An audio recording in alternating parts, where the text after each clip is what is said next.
All right. All right, I see we're recording, so good to go. But when my employer was talking about moving to Alabama, I at first thought, oh my gosh, what am I going to do about paddling?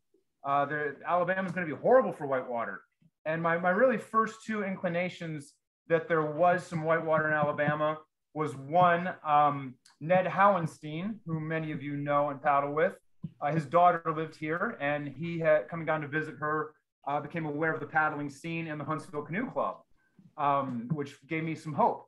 The second was at a McDonald's parking lot north of Kansas City as I was road tripping from Virginia to Salmon, Idaho. I saw some whitewater boats on the roof of a van. And as I approached the van to make sure, hey, are those really whitewater boats? I noticed Alabama tags on the van. It turned out to be Adam Goshorn, the Piranha rep in Northern Alabama, who was on his way to the Middle Fork of the Salmon, while I was on my way to the main Salmon with Jackie Hoagland, who's actually on this call as well. So I figured if there was a sponsored boater in Alabama, there must be some decent whitewater. Upon moving here, I joined the Huntsville Canoe Club, which I'll talk about briefly before getting into the real meat and potatoes of this presentation, which was a trip to paddle on the Nile River in Uganda. But I wanted to at least alert y'all to what we have here in Alabama and the whitewater scene. So here's basically the outline of the next couple slides I'm going to talk about. A few years ago, the Huntsville Canoe Club was in a bad spot. I reached out to many of my paddling club friends, including Alf Cooley, Ron Ray, and some other folks on this call, saying, hey, here's the problem. What do you guys think? Can you help? Any advice you can give me? And since that time, we've turned things around, and the club has a thriving flatwater paddling group, as well as a very strong class 3+ class 4 paddling group. But here's a few bullet points about the way our club is, what the details of our club meetings. We have about 200 members right now, and that has increased certainly with people discovering the outdoors during COVID. But we don't have the as many standing trips as the CCA does, but we do have a Wednesday flatwater paddle at Wheeler Wildlife Refuge. And we do actually have a great rolling practice option now with a local pool. We generally use Facebook as the means of communication. We don't really have a very good website, or we don't have a newsletter editor anymore. But these are the lists of positions we have on the board. As I mentioned, I am the vice president. My sole responsibility is finding speakers. So as such, I tend to offer myself out to give a presentation in return for someone giving a presentation to our club. So that's kind of how we got here tonight. But this is a screenshot of a Garmin base camp. I downloaded all of the put-ins for whitewater rivers in Alabama from the American Whitewater website. This was the old website before they changed to the current one where you could still download the shape files. And then I renamed the files and color coded them based on the difficulty level of the rivers. So this gives you a sense of what we have here in Alabama for paddling, as we are here in the Southern Appalachians. But one of the great things I talk about here to my Alabama and Tennessee paddling friends is how a lot of the mid-Atlantic paddling comes from the fall lines of the rivers as they become tidal, and that the Interstate 95 and Route 1 connect the various cities that the settlers established at the fall line rapids on a river because of the highest point up the river that ships could sail. So it was the closest point they could get for commerce and loading, which then in later years, Route 1 and Interstate 95 connected the cities together. So as paddlers in the mid-Atlantic, you, and I say we because I lived there, had easy access to a lot of takeouts for many rivers up and down the eastern seaboard. But here in Alabama, it's a little bit different. Going back to, I think it was 8th grade earth sciences, we all learned that plate tectonics, two plates come together and they collide and push up to create mountains. And we see that with the Appalachians. And knowing, and many of you've probably heard this as well, that the Appalachians are a very old mountain range, much older than the Rocky Mountains, but they've been weathered. And over time, they've worn away and are no longer as jagged as the Rocky Mountains are. Well, here in Alabama, at the Southern Appalachians, it's a very different story. We have what's called an anticlinal valley, which rather than mountains being formed by plate tectonics crushing together and pushing up, we have erosion causing the mountains, causing valleys between the mountains. So a lot of the mountains in the Southern Appalachians are the same height and they're flat on top because that was the original elevation of the land. And what we now see as the valley, as the land, is actually a very broad valley. And that's due to erosion. So we see this in the southern, southwest US as well. The term mesa may come to mind from cowboy movies as a flat plain with a lot of green trees on it. Mesa Verde, for example. And just like the Southwest, where there's green mesas, here in the Southeast, there's flat tables of land that collect a lot of water and have a large catchment area for water to collect and then flow into streams that then flow into large rivers. The Tennessee River here being the largest one of those that a lot of streams flow into. So what we now, Huntsville and a lot of the cities are now in anticlinal valleys, and the mountains around being flat areas for rain to catch. So we have a homegrown website called alabamawhitewater.com, which lists various USGS gauges and the runs associated with them. Here's a screenshot from that web page that explains what's going on. I'll talk about that little raindrop bubble there in a second. But these are some of this is the go-to tool in Alabama for paddling. A lot of these are replicated on American whitewater, but there's some people that choose to update American whitewater. There's some people that choose to update Alabama whitewater. So there are some discrepancies. That blue teardrop is also a homegrown effort from some of our club members, 3 to be precise, for a nonprofit organization called Streambeam. And what they have done is create what the USGS would call a citizens gauge that uses cell phone technology to check the water levels and report to their website, which then is tied into Alabama Whitewater. It's a really neat group that has formed to do this and what they do, but basically they have donors provide money, and whenever they have enough money for a new gauge, they take a vote. And the donors that, the people that have donated are able to vote on what river the gauge goes on. When you sign up for a donation, you also choose rivers of interest to you.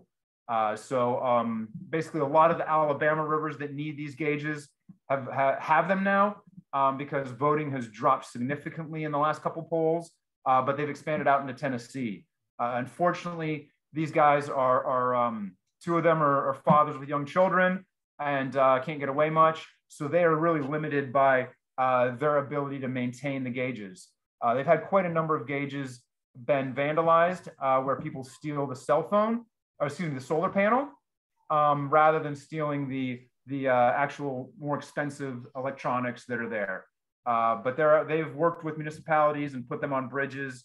And that's really the long delays are getting funding and then working with the local municipalities to put them on public structures in order to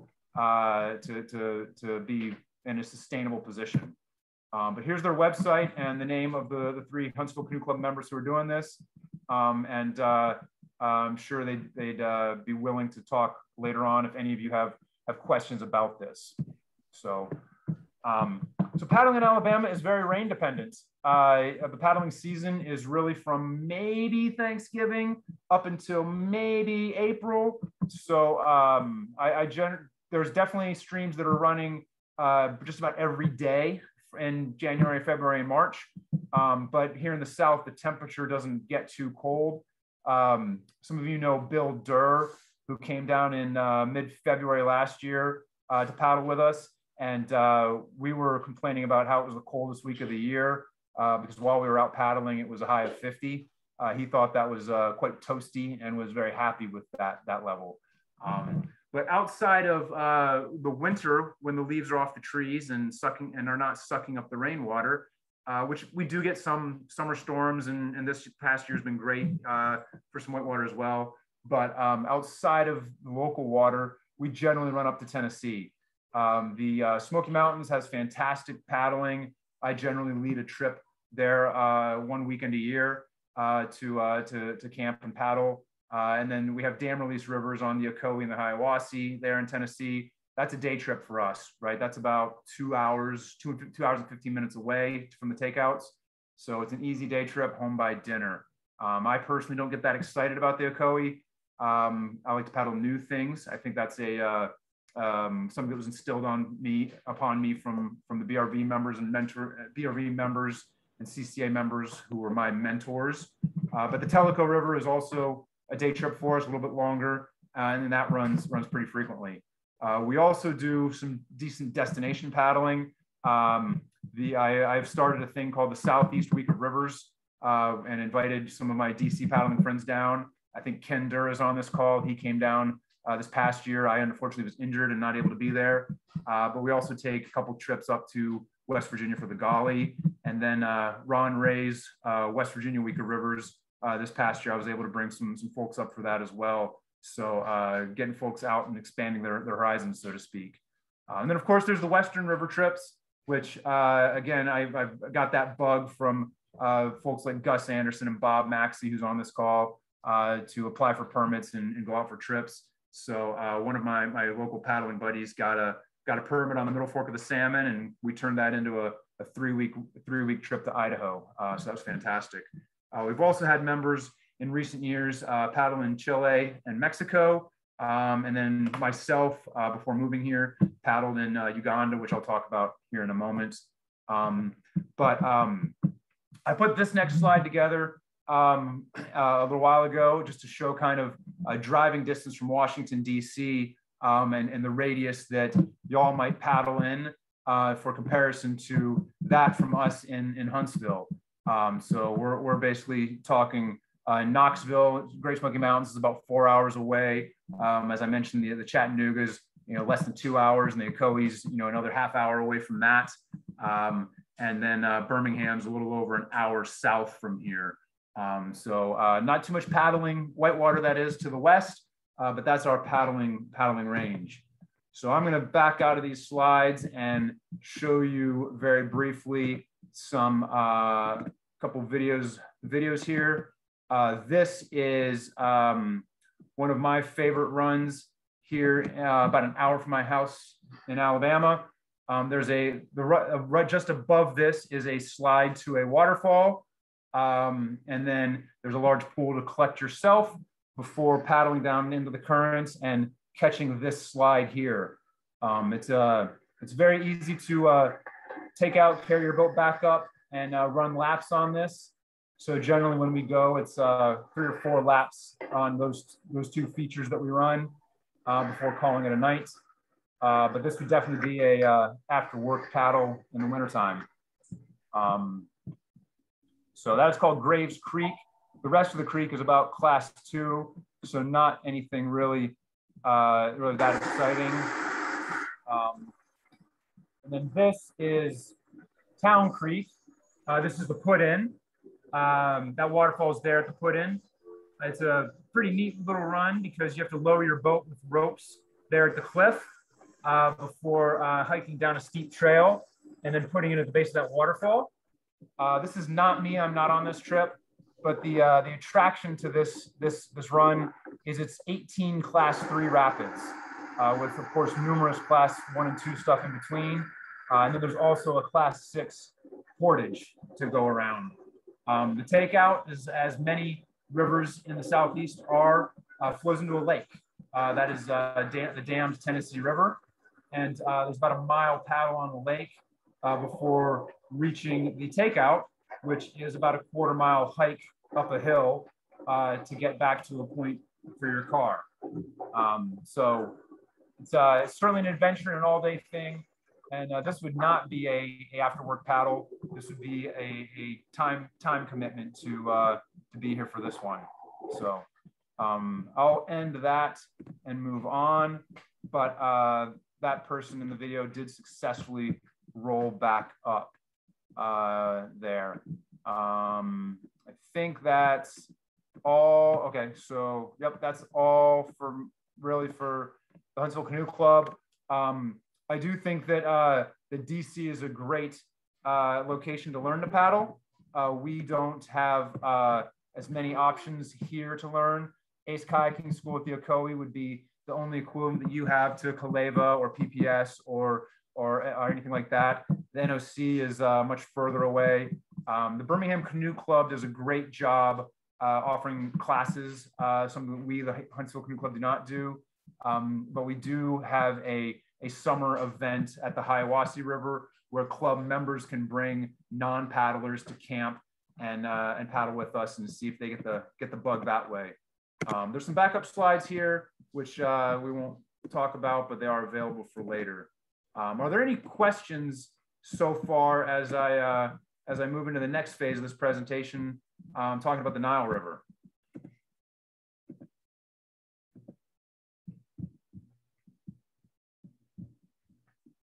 All right, nothing heard. So we'll move on to show some slides about the Nile before moving into some videos and pictures. I had the opportunity in March of 2015 to spend 7 days on the Nile River in Uganda. Uganda is, of course, a country in Africa, the eastern part of the country, of the continent, excuse me. Kampala is the capital, and Entebbe is the airport for the capital city of Kampala. The Jinja right there is the main city at the source of the Nile from Lake Victoria, which is very close to the whitewater section of the Nile.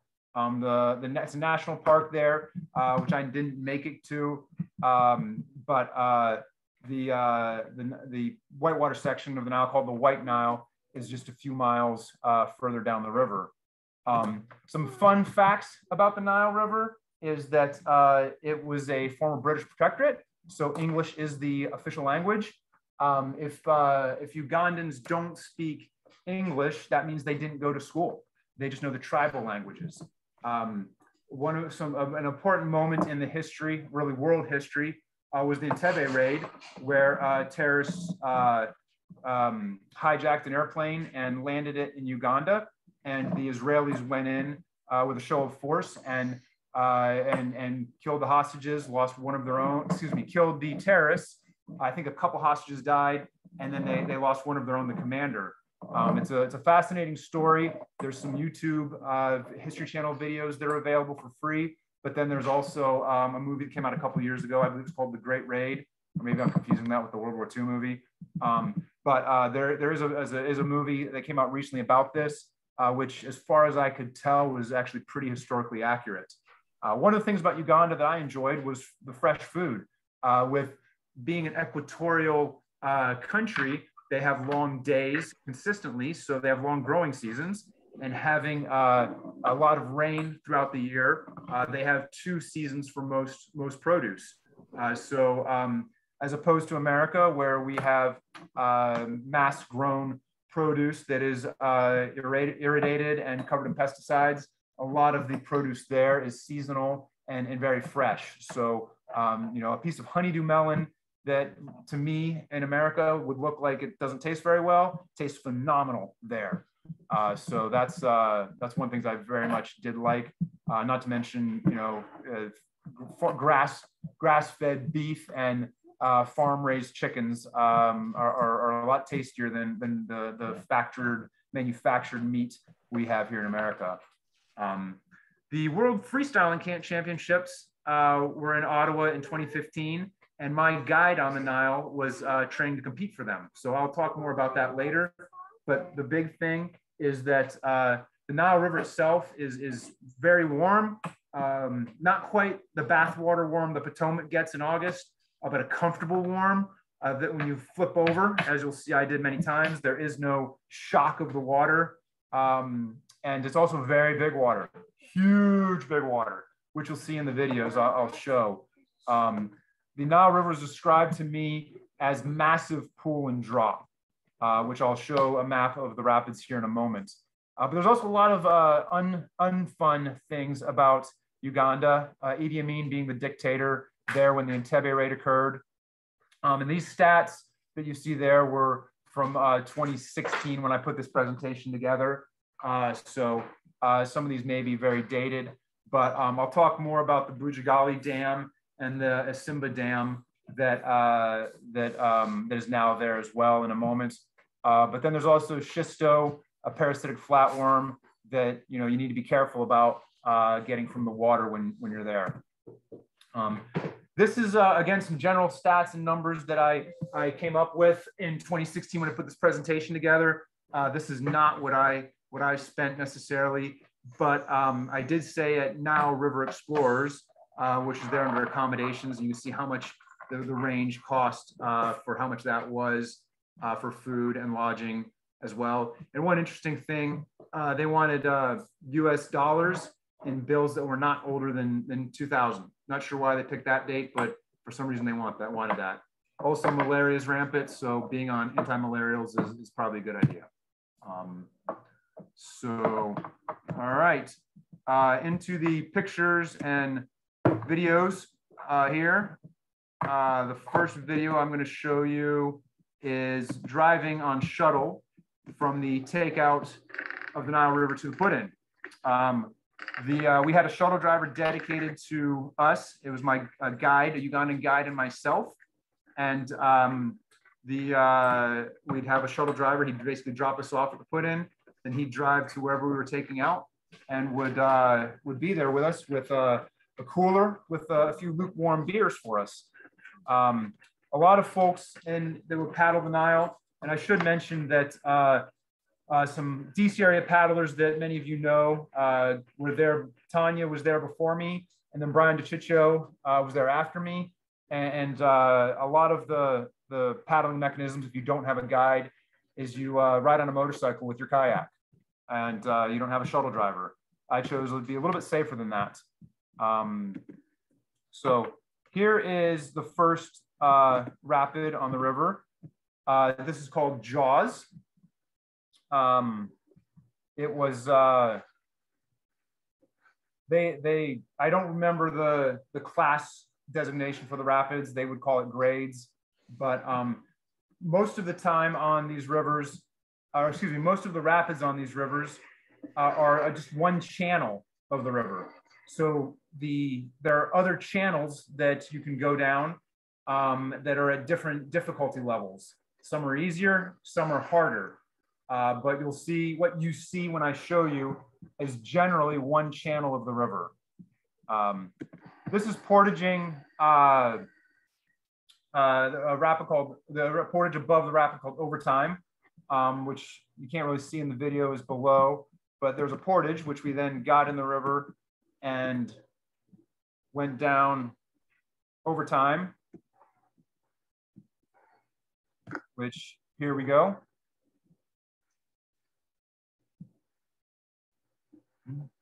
Not much of a boost stroke from me on that, but still one of the first waterfall type drops like that I'd ever run. And then immediately below it is what's called retrospect, which you can again note how wide the river is here, and this is just one channel.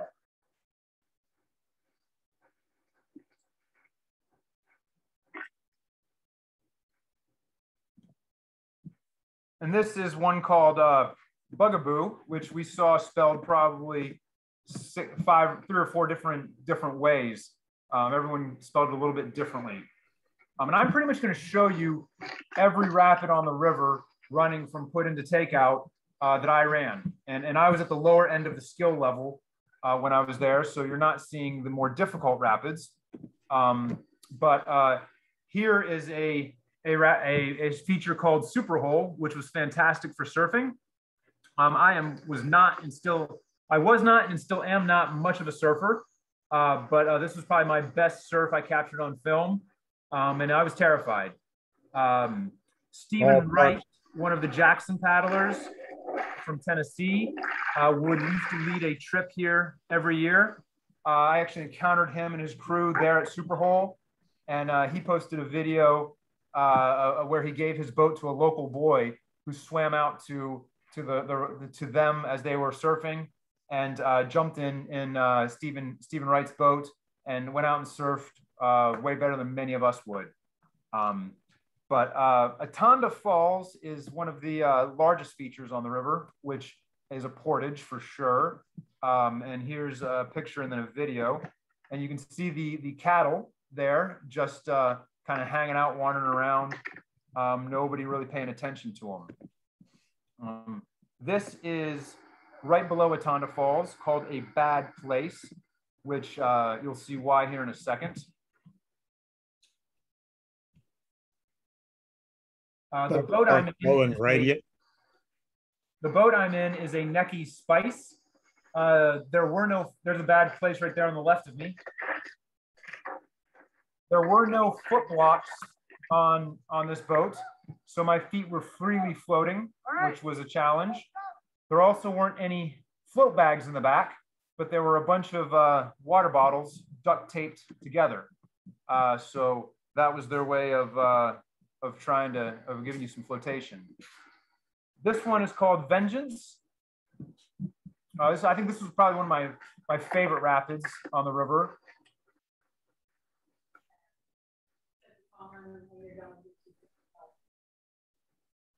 So my guide, as I mentioned, was actually training for the World Freestyle Championships in Ottawa. They were having trouble getting visas because the Canadians thought that if the Ugandans came there, they wouldn't go home. So they were not wanting to provide Ugandans with visas. I think they actually did get their visas and did make it there. But here's a video that Brian DeCiccio put together from his run down Vengeance, the rapid I just showed you. The music's kind of annoying. But I'll pause for a minute and let you guys watch this.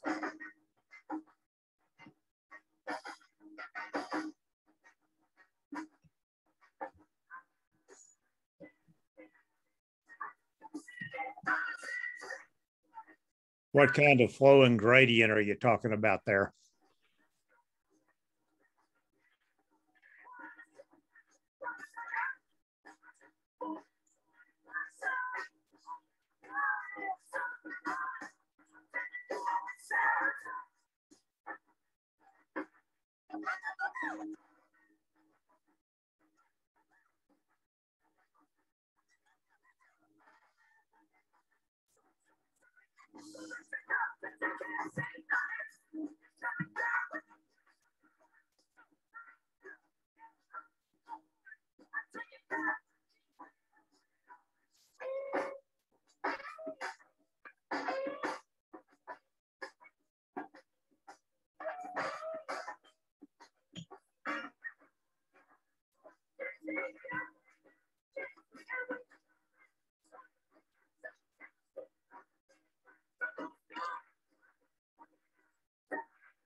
All right, so those of you that are big Lebowski fans will remember might appreciate that splice. So very good there. So just checking the chat here. Nicola asked about the main hazard. There were no undercuts. There were definitely holes to avoid. There were definitely keepers. There was one rapid called the Dead Dutchman, which a European died in. Shortly before my trip there to Uganda, my guide in Uganda, David, met a couple of Ugandans who were paddling down the Dead Dutchman, one of whom did not have any flotation. With him was a Kenyan, make the story more confusing, named David, who was my guide when I paddled the Tana River in Kenya. That was only a day trip. But the Ugandan who was not wearing flotation actually died paddling the Dead Dutchman. Got stuck in a hole, and to my knowledge, months later, they never found his body. But by the time the Kenyan David, who was with him, got to the takeout, his family knew of his death or knew he was missing and was there, and they blamed the Kenyan David for foul play. So the local constable threw him in jail, and my Ugandan guide, David, who was a bit of a local celebrity, went and on his word spoke to the constable, and the constable let Kenyan David out, who he then flew back to Kenya and vowed never to return to Uganda. But other than keeper holes, there's no rocks, right, that you flip yourself over. There's no fear or worry that you're going to hit your head on a rock. But really, it's schistomiasis, the parasitic worm. Never any mention of hippos, at least not on this part of the river, which is a great comment there from Joe about her trip on Uganda in Nile. John asked, how do we get boats there? I went with an outfitter, Kayak the Nile, who provided the boats for me and the paddle, and I think I took my own PFD and helmet. The Jacksons and their team had been there shortly before I was, and they left their boats there and just donated them. So it is possible to fly with a boat on certain airlines. Obviously, that'd be more of a play boat than a creeper. Flow and gradient, no concept, no clue. Like, we're talking Mississippi River, no idea. Precautions for schistomiasis. I was already on anti-malarials, having been on the continent for a while. I had gotten a parasitic amoeba earlier, a couple months before, so I'd already taken some pretty strong antibiotics. I just didn't have ice in my drinks was pretty much the issue. So that's the chat there. Moving on, we're looking at, I think I skipped hair of the dog. So this one, whoops, pretty good too.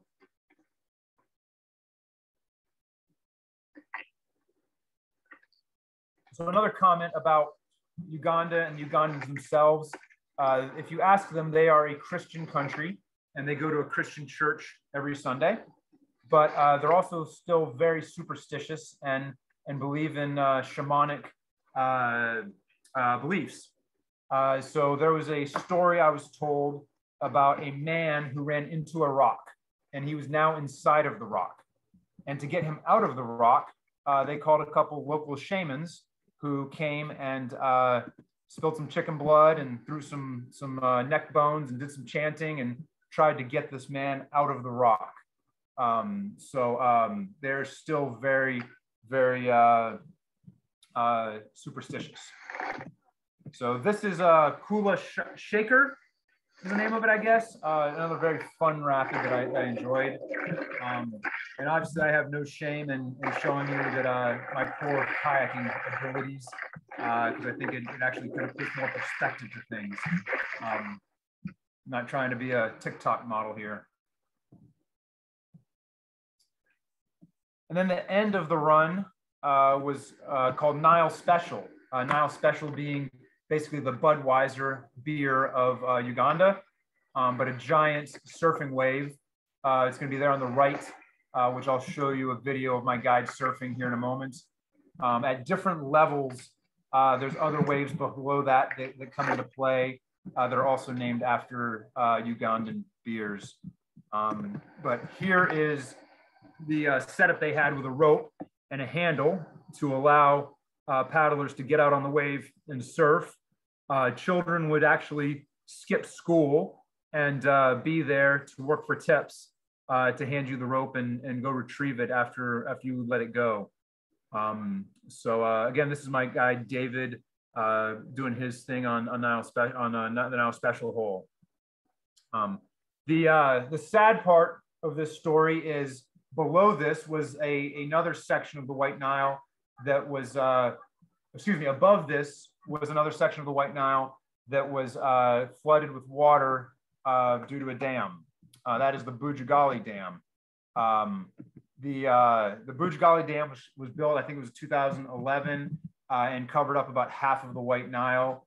And so Kayak the Nile, that the outfit I went with, was there to put in for the upper section, which is now underwater. So they allowed they had a lake now, and we're doing flatwater tours on it.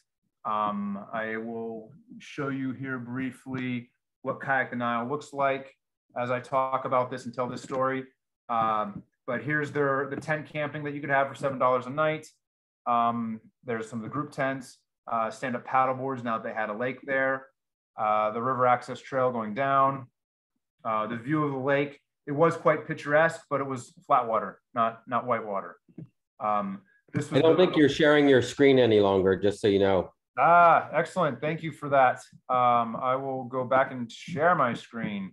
I turned it off so you all could weren't looking at the same thing for too long.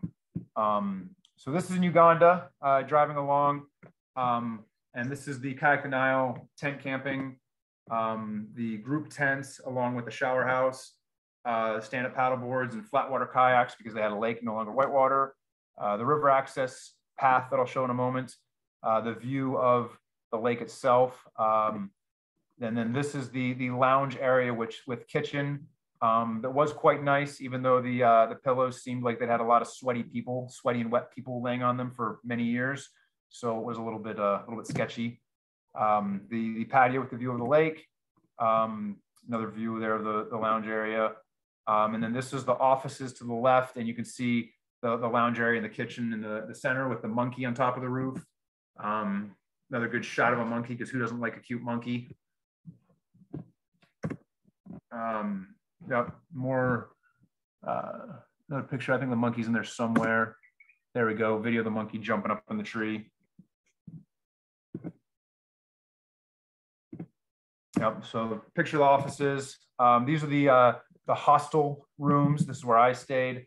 And they had the suites further down there as well. This was more of a compound.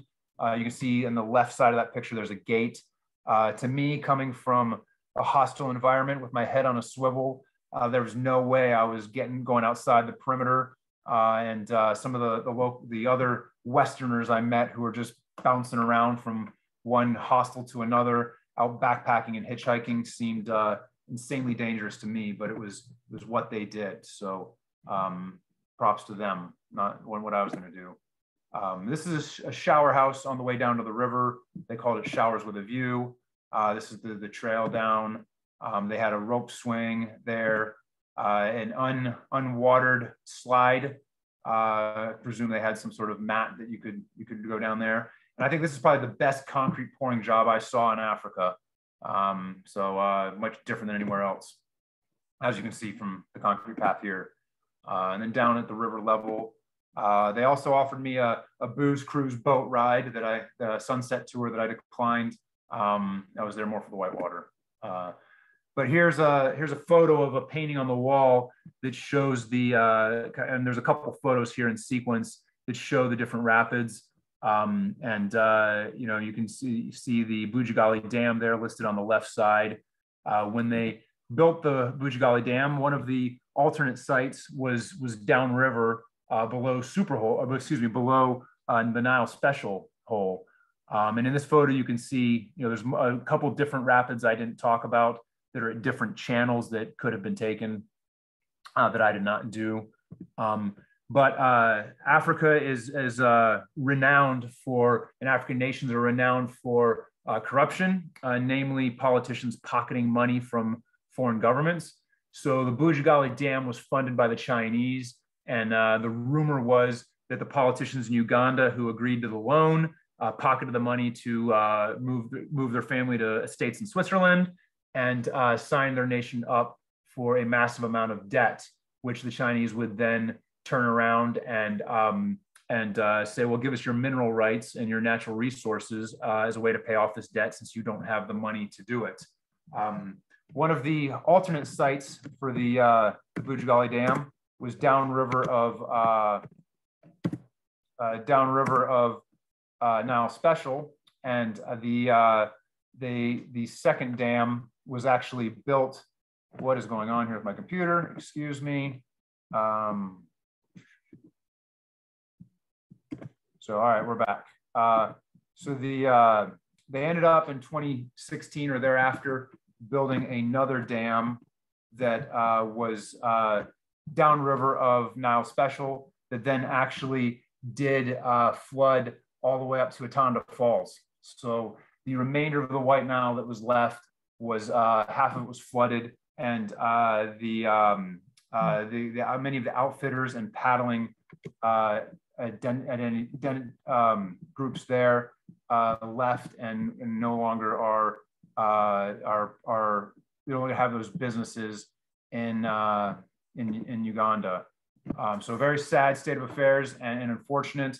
That dam was rumored to, the second dam was rumored to be a site that no one in the right mind would build a dam, but with politicians lining their pockets, they approved it for minimal benefits. So very different than what we find here in America as dams are being torn down and reclamation occurs. Couple of other comments that I wanted to make that we can talk about real quick is some of you may have seen the Steve Fisher movie, The Inga Project, where they paddled on the Congo, and to train for that, they actually ran laps on sections of the Nile. So that's a pretty entertaining movie to watch and see where they actually paddled. They were paddling the parts that I was not paddling. But much like Tom McEwen used Great Falls as a training ground for a trip to Nepal, they used the Nile as a training ground for a trip to paddle the Congo. Steve Fisher had a house on one of the islands in the Nile. Apparently he paid a local Ugandan to house sit and watch the house when he wasn't there. And she allowed some of the locals to come and steal everything. They took the copper wires out of the walls, they stole the doors, the light fixtures, everything. When I was there, this had happened somewhat recently, and the word was that it was just, the house was still kind of there bare, and Steve Fisher wasn't really planning on coming back. Yeah. I think those are all the points I wanted to make and talk about. Looking at the chat, there was no fear of hippos or crocodiles. Unfortunately, I guess the tagline for this talk mentioned about crocs in the water or crocs on your feet. So I apologize that I did not live up to that fear, if that's what you're here to hear about. There were plenty of birds. There was plenty of people fishing, but really I felt the Nile where I was deforested, overfished, and really not a pristine river at all. Still a place where people go for food and a resource, but it was not a clean remote paddling destination. So are there any other questions that anyone would like to ask, or any comments or anything more that we'd like to talk about? Thanks for that. It was really interesting. Just a small fact check. I think you were in a fluid spice, not a necky spice. Okay, thank you, Graham. I've been telling everyone it was a necky spice for years, but if necky didn't make a spice and that's a fluid boat, then thank you.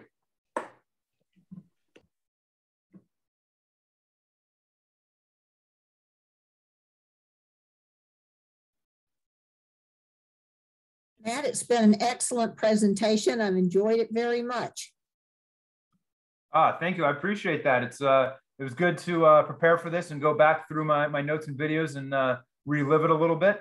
And I'm glad to see as many people dialing in for this as you have.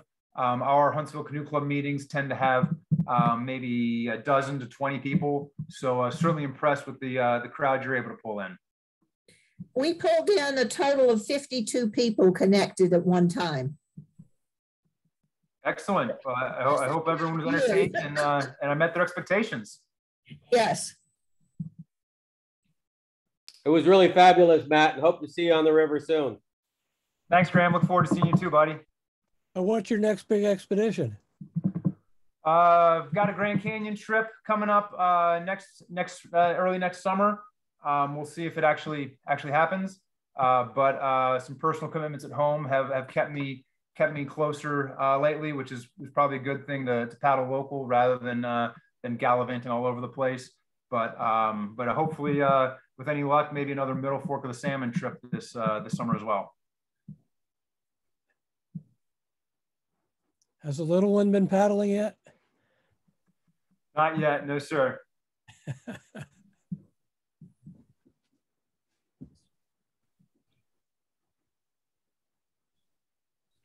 If we have no more questions, I'm going to stop the recording and we will be posting this on YouTube. CCA now has a YouTube channel. So tell your friends if they missed Matt's talk. Within a day or two, I'll have it up on YouTube. Thank you, Matt. You definitely took us to a place we have not been. We did have the Grand Inga project a number of years ago. So we thought only river gods could paddle, and it was good to see we mortals could do something like that. Yeah. I guess I should have mentioned as well that I did tear my rotator cuff tore my labrum paddling there.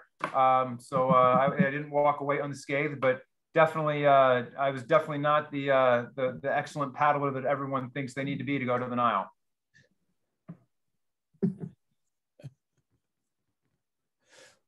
You obviously have a good role. Yep. So thank you for the opportunity, everyone. Hope you're enjoying paddling in DC, and look forward to seeing many of you soon, hopefully.